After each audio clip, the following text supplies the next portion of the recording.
Alright guys, welcome to the price action trading course. As usual, I will need your pen and paper. If you don't know anything about my background, basically I'm a Singapore-based speaker and also I speak overseas once in a while. Quick disclaimer first, make sure you read this. Okay, so basically what is price action trading? What you are doing is that you are analyzing the current or recent price movements. And the good thing about price action trading is that you can apply it into stocks, bonds, forex, and also derivatives markets, basically futures and options.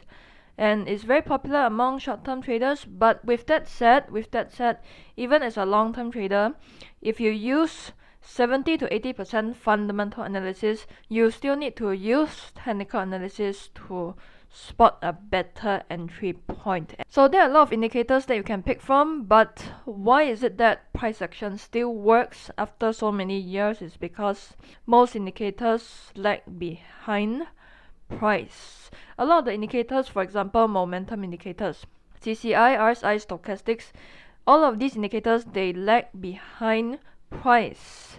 So it has the closest resemblance to tip reading and also order flows. So back then, when trading floors were really popular, a strategy that is used by professional traders is tape reading. Basically, you just look at the numbers and you trade based on that. There's no indicators, there's no moving averages. Look at the price high and lows volatility and trade based on that.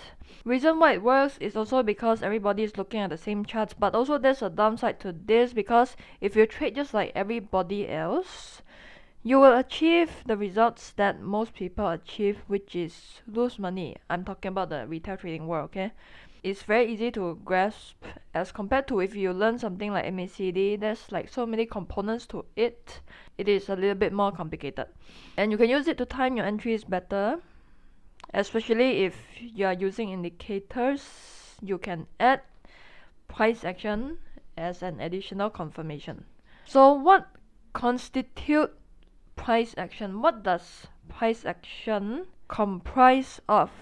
Let's divide it into two main parts. The first part, I call it details. This means that you look at the small details, you look at the smaller picture, you look at the candlestick pattern, and then you look at the chart patterns.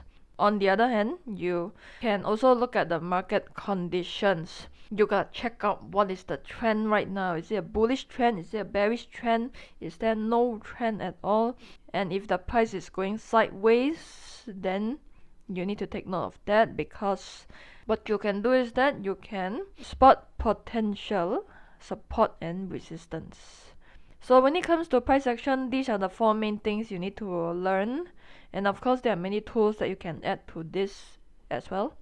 To become a successful price action trader, you need to understand the different types of market conditions, because it's just like driving a sports car. When you reach the highway, then you need to change to a different gear. But if you're driving at a very narrow road with a lot of cars, then you need to drive differently. So it's the same thing with trading. When it's a trending market, you need to use different tools. When it's a ranging market, you need to trade differently. The first type of markets that a lot of people like, especially stock investors, is a trending market. And not just any other normal trending market, but it is a trending and non-volatile market.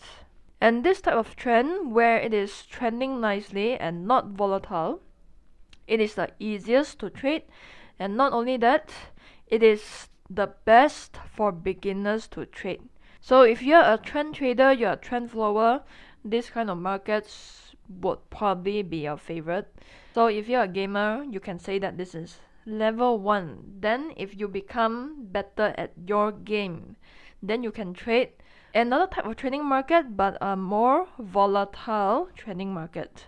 So this requires a lot more skills, because the thing about volatility is that even though it gives you a lot of opportunities, but then it also causes you to get stopped out a lot. And the most frustrating thing about this type of market is that you might be right about the long-term direction, but you might still get stopped out because you place your TP target over here, alright? And then you place your entry somewhere here, then you place your stop over here. So what happens is that the price comes up and then comes down, get you stopped out, then eventually the price go your way and then hit your TP target. Then people be like, why did I put a stop loss to volatility? Can be your friend but also can be your enemy. Understand that? So you can say that for a trending volatile market, it is harder to trade as compared to a trending non-volatile market.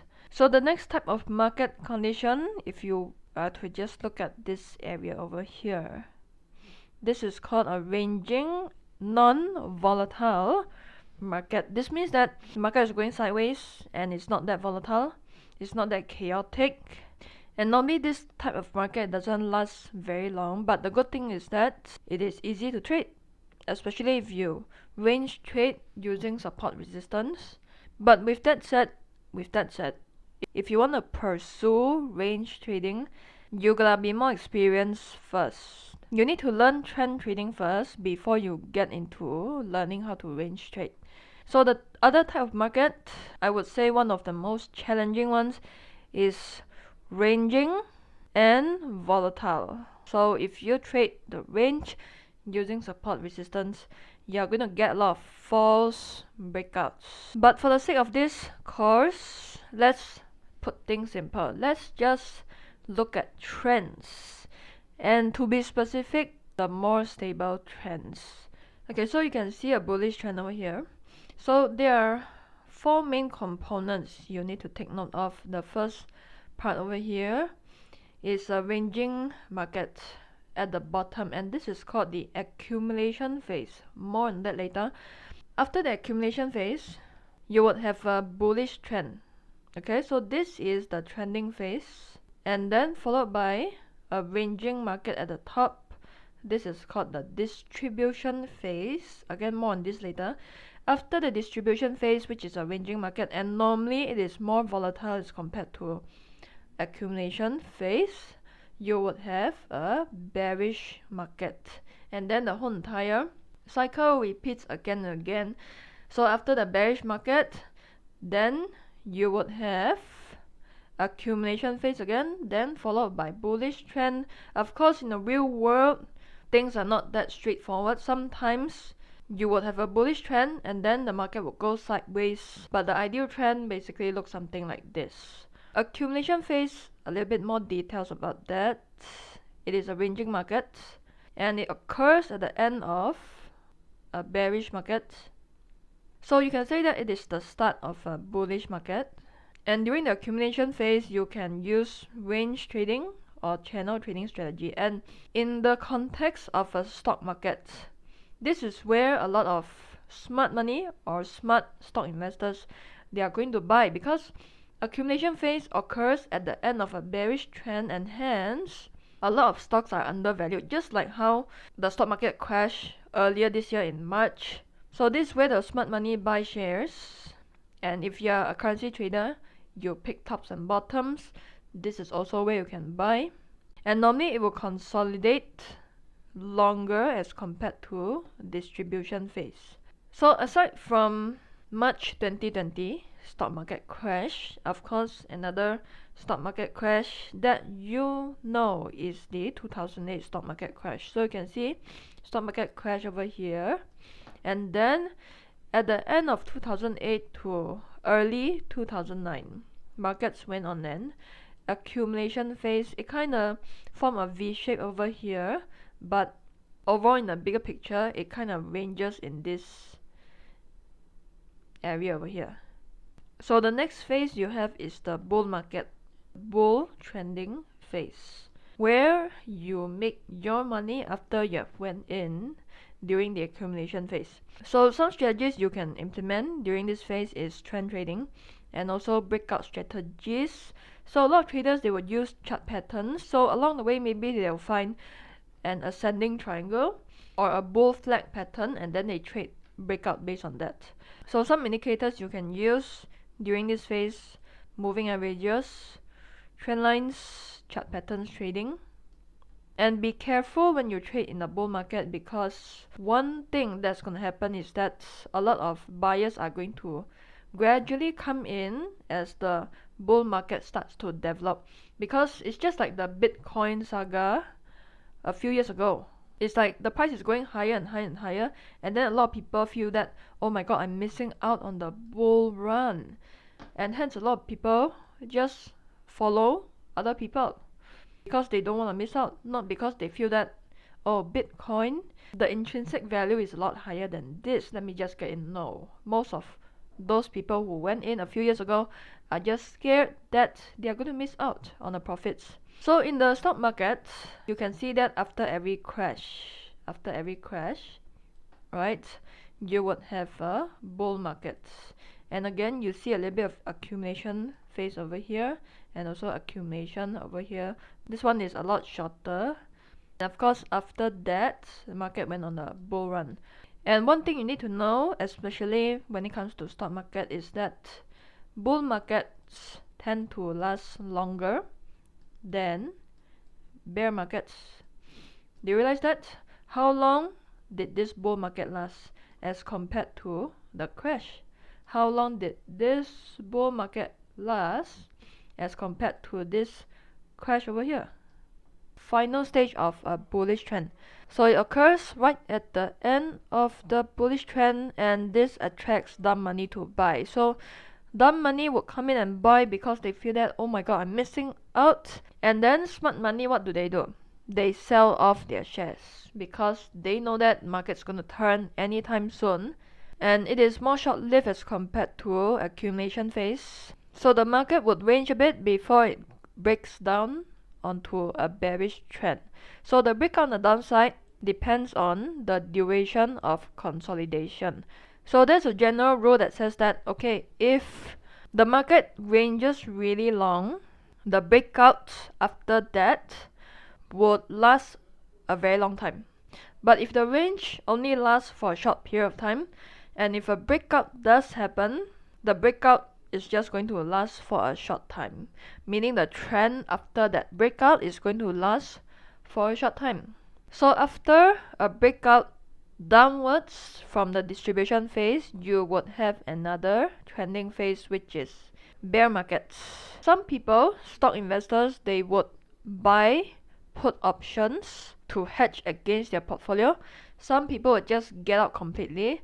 Then if you are a forex trader, you can look for a sell trade, because this is how we roll. We can make money in any type of market. Whereas for the dumb money, just now they were buying and buying during distribution phase, and when the markets goes down and down and down, they are going to be like, oh no, oh shoot, let me just sell everything. So there's a lot of panic selling, there's a lot of fear. And like I said, bear market normally lasts for a short time as compared to bull market. Just like the bear market that you see this year only lasted for a while. There are so many investors who wish that, oh my god, I wish that the bear market could last longer. I wish it could crash again, because they didn't digest the fact that bear market is only here for a while. So you can see that the bear market earlier this year started in around February and only lasted until end of March. And this is where I told a lot of you guys to buy certain stocks. I don't know how many people took action, but and along the way, as the bull market comes back, you see minor retracements along the way, and this is where a lot of the investors who sort of miss out, they have another opportunity to get in from here. But what is a better time to buy? Of course, right after the market crash, which is somewhere over here. Alright, so some of the price action principles you need to understand to increase your probability of making money. So the first thing you need to increase your probability of winning is to trade at confluence levels. To make things simple, I'm just going to put in 100 moving average, because I don't want to confuse you too much. Okay, so this is the 100 SMA. So I have a trend line over here. Now with trend lines, again, there are a lot of different types of trend lines, good quality trend lines and also bad quality trend lines. So as you already know, moving average, they can act as a dynamic support.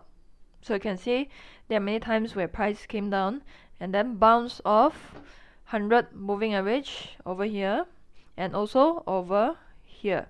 So trend line is also our support.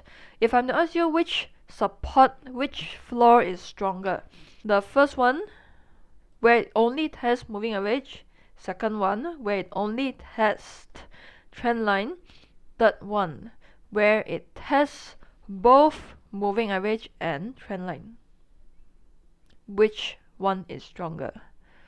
And some more, there's a little support over here.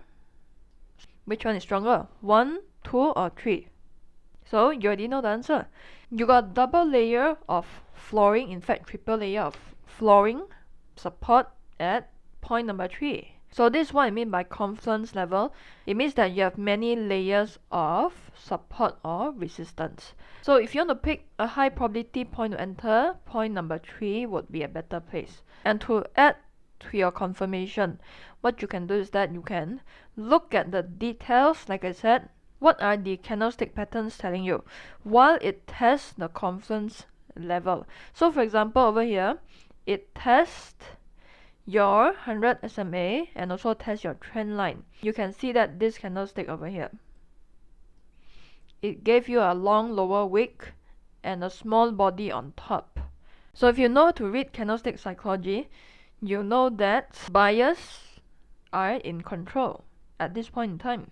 And the next candlestick that comes out is a confirmation, because this is a bullish candlestick signal. Same thing with this point over here. But a better entry point would be over here. Why is that? Because one of the rules for trend line is that you would want to enter at the third touch, because if you enter on the second touch over here, probability would be lower. I know some traders, they do that, they enter on the second point, but it is more risky because the trend line is not confirmed yet. On the third point, when the price came down here and test trend line and SMA, our 100 SMA, it also gives you two candlesticks with long lower wick, and it tells you that buyers are in control, and hence this would be a good point to enter. And also the other thing about price action is that you can use it to exit a trade. So for example, if you see a bearish trend and at the end of the bearish trend you see a chart pattern that tells you that, hey, potentially price is going to reverse. If you understand chart patterns, this is an inverted head and shoulder. So right after this pattern is formed, it went on the breakout. If you draw a trend line that slopes downwards like this, and if you are in a sell trade somewhere over here, you can use this to exit the trade. So the other way that you can use price action in your trading is learn how to spot the false signals and also breakout. So along the way, if you trade the range, you would have false breakouts. So if you look at this distribution phase over here, price came up here, broke this resistance, and it gave you a false breakout, because right after that the price came back down. And one of the clues in which you can see is that this candlestick pattern, this big green candlestick pattern followed by a small red candlestick pattern, this is a bearish pattern. So if you see this formation, it tells you that potentially price might go back down.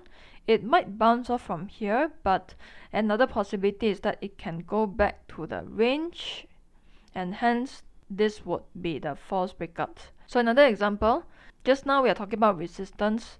Now let's look at support. You can see over here we have a support line, but of course you should be drawing a support zone.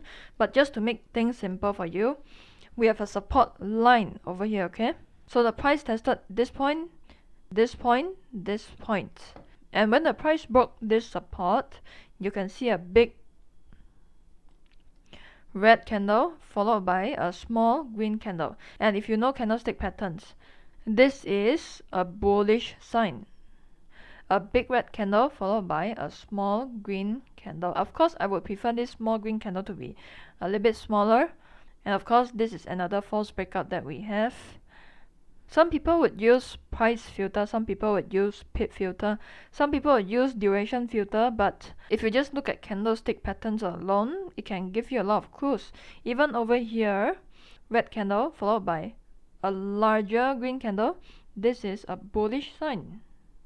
Okay, so this tells you that potentially price is going to go back up into the range.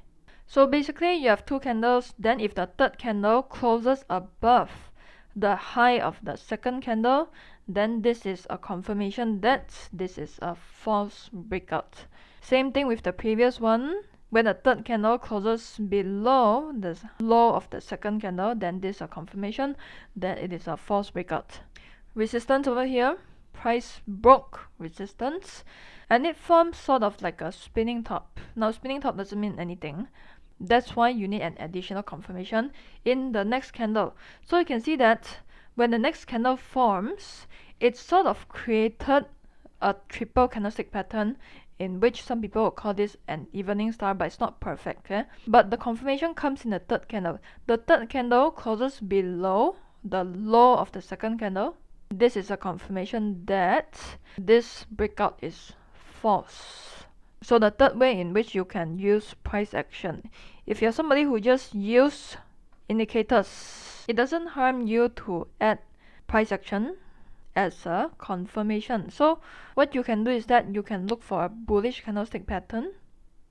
So you can see price came down here, test our 100 SMA, test our trend line, and at the same time, if you look at it carefully, you have a big red candle followed by small green candle, and this two candlestick pattern is a bullish signal. I'm not going to go through the names because I don't want to confuse you. Just understand that these two combined together is a bullish signal. So your CCI went to oversold, and then you have a bullish signal with confluence, and hence this is going to increase your probability of making a good trade. So aside from these three things which I have covered, entry at confluence levels, you gotta learn to differentiate between the true breakouts and also false breakouts, and also use price action as a confirmation for your indicators.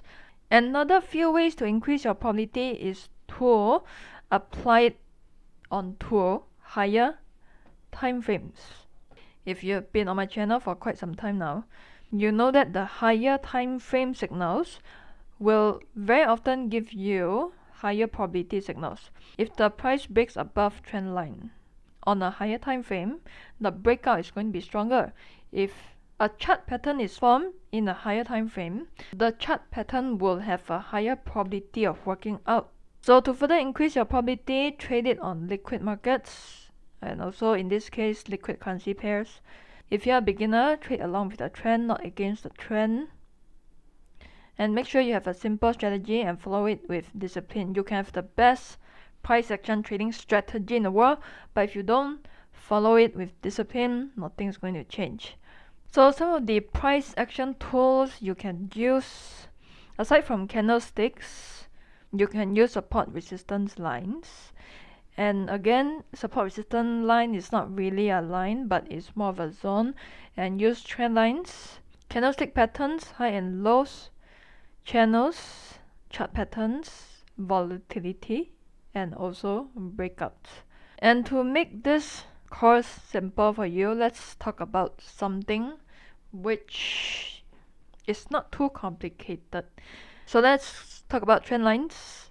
How do you find and draw a high probability trend line? First thing first, you need to understand that for a bullish trend, you draw the trend line below the price points. So price will come down and your trend line would act as a support. And if you're looking at the bearish trend, then you draw your trend line above the charts, and hence your trend line would become a resistance. And of course, trend lines would only work if you draw it in a trending market. It's called a trend line for a reason. It's not called range line. It's not called volatile line. It's called trend line. So you apply trend lines to trending markets. So some of the principles of trend line, you use it to determine market conditions and the direction of the trend, and it helps you determine which strategy to apply. And of course helps you determine potential entry points, TP points, stop loss points, TP points, TP levels. And it's pretty subjective because we can look at the same chart, but then the way we draw trend lines would be different. It will look different. But as a general rule, it should connect at least 2 highs or 2 lows. And it is a work in progress until the third point of touch. So to be safe, you need to enter on the third point of touch. I know a lot of people, they would enter on the second point, but the trend line is not confirmed yet, so it is a lot more risky. If you go shopping for handbags today, there are high quality handbags, there are low quality handbags. Same thing with trend lines. There are high quality trend lines and there are also low quality trend lines. So what makes a trend line strong or high quality? First thing first, you apply it on the trending market. Second thing, use it on higher time frames. Number of retests, distance between test points. So the further the distance between the test points, the stronger would be the trend line. Confluence area, like I said just now, not too steep. What do I mean by not too steep? So if you look at this bullish trend over here, I drew a couple of trend lines. Make sure you don't draw too many trend lines because it will become a freaking spider web. You are not Spider-Man, okay? You can see all these yellow trend lines, they are very steep, right? They're very steep, but then they only last for a short amount of time. And the distance between the test points is not too far away from each other. So you realize that all these steep trend lines, when there's a breakout that occurs on the downside, okay, you can see this trend line over here tests these 2 points, broke this trend line, came down, retraced only a little bit, broke this trend line, came down, retraced a little bit, before it continues to go on an uptrend. To make your life simple, try not to draw all these minor trend lines because they are low quality trend lines. You know, just like a low quality handbag, you don't want to buy that unless you are freaking cheaper. If you are looking for a high quality trend line, you want to look for something like this. Like I said just now, cannot be too steep. By steep, I mean anything more than 45 degrees. And also the test points, the distance between the test points, 1, 2, 3 over here, 4. You can say that it is pretty far away as compared to test points like this one. Okay, which only lasted, I guess, a little bit more than a day. If you look at this test point as compared to this test point, it lasted for more than 1 week. And also this test point with this test point. Okay, this one as well. So what is a strong trend line? A strong trend line is a trend line that when there's a breakout on the downside, the breakout would last for a very long time. Of course, when the price breaks out, once in a while, it will come back up. It will come back up and test the trend line and became a resistance before it continues to go down. So some traders, they will wait for this retest before they decide whether they want to make a trade or not. Okay, so this example over here, we have an ascending triangle. Price broke out over here and came back and tested our trend line for the third time. Tested the 100 SMA, which is our white line. Also tested this resistance, which became supports. Okay, so there's a good confidence level over here. And also this trend line is not too steep. And this candlestick over here, you can see that it produced a long lower wick followed by a small green candle. So you can say that this pattern over here, even though it's not perfect, it is a bullish signal. And some more, you can see that your 50 SMA is above your 100 SMA. So the probability of the price going up from here would be higher as compared to the probability of the price going down. And of course, this is so-called the ideal world because in the real world, things are not that straightforward. There are false breakouts once in a while. And one thing you need to take note of is that the more false breakouts there are, the weaker the trend line. So if price comes down and tests the trend line to the dot, just like this, again and again without any false breakouts, then this tells you that the trend line is very strong. So this is another factor that you need to take note of. And also remember, draw the best fit line. It doesn't have to test every point, and also the points doesn't have to touch the trend line. it can come near the trend line, but it doesn't have to touch it. So you draw the trend line that touches the most amount of points, and that is what we call the best fit line. During this pandemic, I have launched courses, candlestick trading course and also chart patterns course, and all of these courses are free because this is part of my pandemic giveaways, just to give a favor to those people who support me and also to those who get retrenched, because I know that a lot of people are going through a hard time financially, so I try to help as much as I can. So if you haven't checked out the candlestick course, chart patterns course, I'll put it up in the screen right now. And also there are many other free courses. Fundamental analysis course is on my channel as well. I wish you all the best in your trading. So with that, I'll talk to you in the next video. Bye.